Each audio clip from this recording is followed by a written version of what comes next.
thought his nana was very, very scared of squirrels. Mhm. So if she keeps on giving him grass juice, he is going to scare her with a squirrel. He's going to put a squirrel in her bed and scare her. So he tried to catch a squirrel to do that, but he wasn't able to at all. You're watching the Spotlight Network, starring Hollywood's newsman, And if you're just Logan to Crawford. investigators, they now believe a single member. He works with TV and film legends. And now, Logan's shining the spotlight on the world's top emerging authors and creators. International were abducted. This is Spotlight with Logan Crawford, streaming on Roku, Apple TV, and Amazon Fire TV.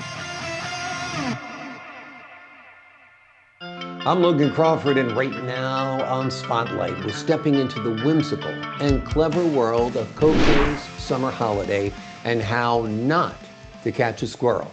It's written by a terrific author, one of my favorite guests. Her name is Anne-Marie Mugwe. And this lighthearted children's story brings together humor, curiosity, and life lessons to young readers through the adventures of a bright 7-year-old with a knack for creative ideas. Filled with laughter, heart, and teachable moments, it's the kind of book kids love and parents appreciate. We're delighted to have this very talented author join us here today on Spotlight. We thank the team at Prime 7 Media for helping us put her in the spotlight today. And we ask viewers like you to support authors like her by subscribing to our channel and by purchasing her amazing book. The links are below this interview. Anne-Marie, thank you so much for joining me once again here today on Spotlight. Thank you. Yeah, nice to meet you again. Nice to see you again. I love this story. It's so imaginative. It feels real. You've got a kid who lives outside of London who visits his grandmother during the summer and explores London and all of the wonderful attractions. But there's one caveat. There's one thing he must do and one thing he doesn't like doing. And what is that? Tell us about Nana's secret potion for him. It's not so much of a secret, but yeah, maybe for him it was a secret. He wasn't expecting it. Yeah. She just gives him grass juice to drink every morning to keep him healthy, but he doesn't like it. Now, do you drink grass juice every morning? No, I don't. Okay, so it's But maybe okay I for should start. Cobjay, but not okay for you. No, I'm teasing you. It does sound like it's a very healthy thing. I'm not sure if I'd like it. Cobjay certainly is not sure if he'd like it. He goes to great lengths to avoid drinking the grass juice. Tell us about that part of the story.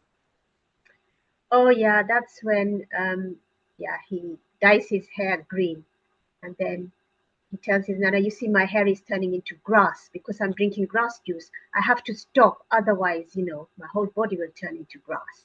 Yeah, He says that, but of course he doesn't absolutely. get anywhere with it. Absolutely, absolutely. Mm. Talk to us a little bit about the inspiration for this book. Is Cobjay based on a real life child at all? Um, yes, it may be a real life child, but who didn't do any of the things mentioned in the book. Okay. And yeah, as I've said previously, yeah, I used to make up stories for children. And when I saw how much they enjoyed listening to them, I decided to eventually write a book that includes some of the stories.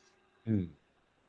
Yeah. Now, part of the story is how not to catch a squirrel, and that's a great Yeah. subline for the story. Tell us about that aspect of the book. It's because he got to a point where he thought his nana was very, very scared of squirrels. Mhm. So if she keeps on giving him grass juice, he is going to scare her with a squirrel. He's going to put a squirrel in her bed and scare her. So he tried to catch a squirrel to do that, but he wasn't able to at all, despite trying to do it in so many different ways. Right. Well, that's good. Squirrel might have bit him or something, right? I don't know. I'm not that familiar with squirrels, but I know. I know they're very fast and very agile, so it's hard for a person to catch a squirrel. Although they're much, much smaller than a person, they're really fast. Absolutely, absolutely. I really feel this book captures the imagination of a child, of a magical summer spent with Nana in London, to trying to catch a squirrel, to dyeing one's hair green. What is the message or lessons or information that you want children to take away after reading this book?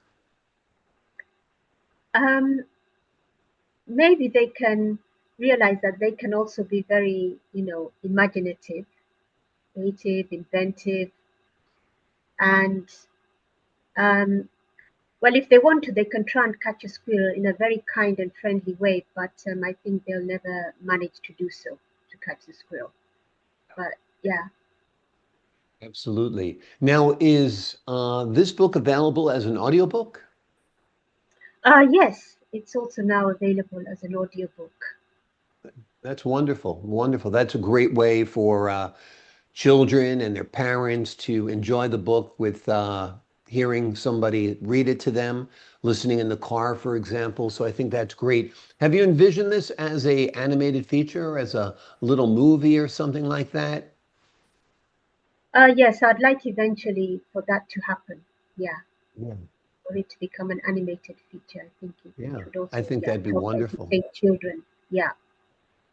Without a doubt, without a doubt. And now, you used to like to write and tell stories when you were younger, you said as a child, and this is one of those stories in a way. That's where the inspiration comes from. Are there more stories you're looking to write? Tell us a little bit about your writing career. Yes, I am planning to write another story on Cobjay.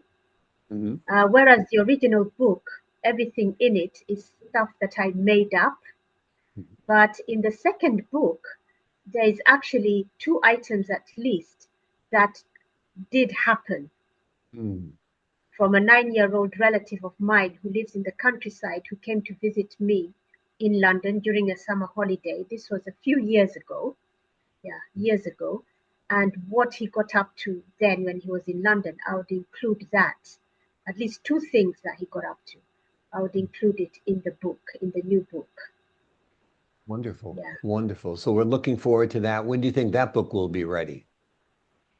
Maybe in a year's time. Okay, sounds great. Have you Yeah. had the opportunity to read Cobjay's story to any children?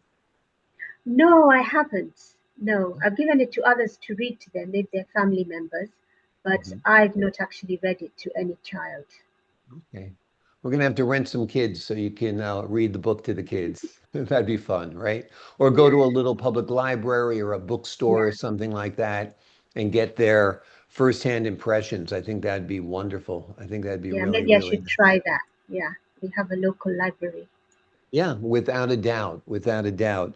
And Cobjay's adventures in London are kind of varied. Tell us what he does when he explores the city with his Nana.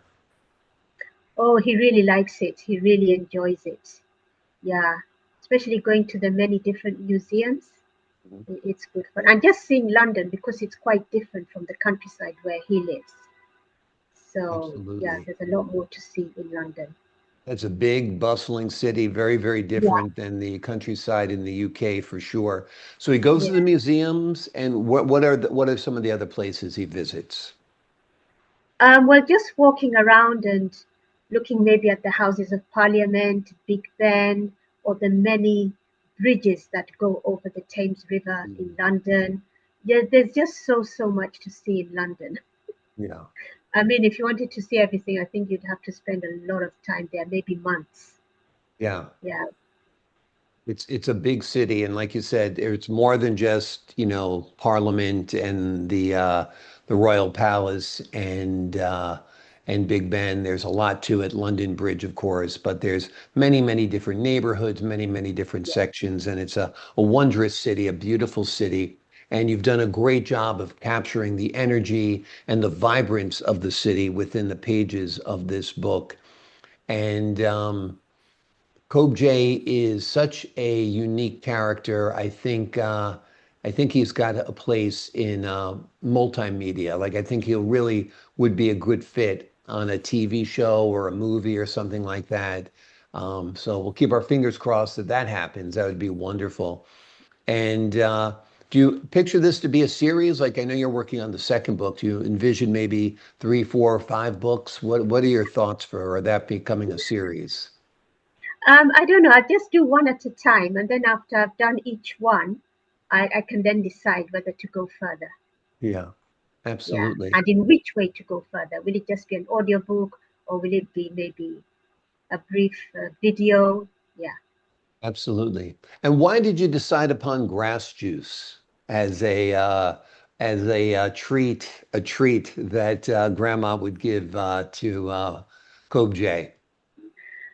Because I'm very much into healthy eating and healthy drinking. Maybe Hmm. that's why I included grass juice, something Okay. like Sounds good. And it healthy. reminds kids you got it, eat your vegetables or even drink your vegetables because the green stuff is good for you, no doubt. Well, I know I enjoy this book, and I'm sure many, many others enjoy this book.